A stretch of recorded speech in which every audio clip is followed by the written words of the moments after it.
and I have a camp, or I'm now don't have a camp. My daughter-in-law has it in Hope, Maine, called Alford Lake Camp. We just are about to celebrate our 103rd year of Alford Lake Camp, and it's been owned by 4 different people since 1907. I've been actually 70 years in camping, perhaps more. Actually, I haven't figured that, but I think it's more than that. I'm sorry.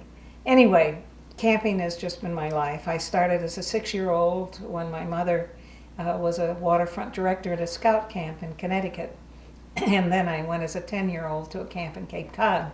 But it was when I was 10 years old that I said to my parents, I'm going to be a camp director someday.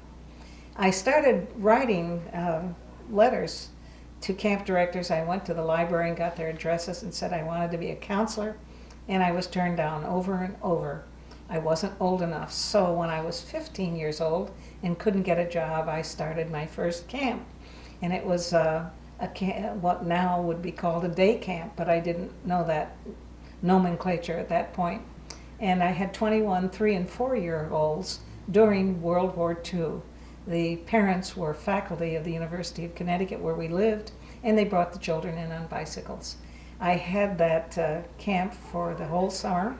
I learned 2 or 3 very important things. One was always have an assistant, and 2 was charge enough money to keep surviving. I charged 75 cents a week, but it didn't cover graham crackers and juice at 10 a.m. I learned a good lesson. And when I couldn't get a job the next year, when I was 16, I started a resident camp overnight. And my parents lent me money to buy tents from Sears Roebuck, and I bought enough, and they said, will it be a boys' camp or a girls' camp? Because in New England, we usually had boys or girls' camps at that time. And I said, whichever one signs up first, that will be it. And I just thought people just heard you had a camp and you came to camp.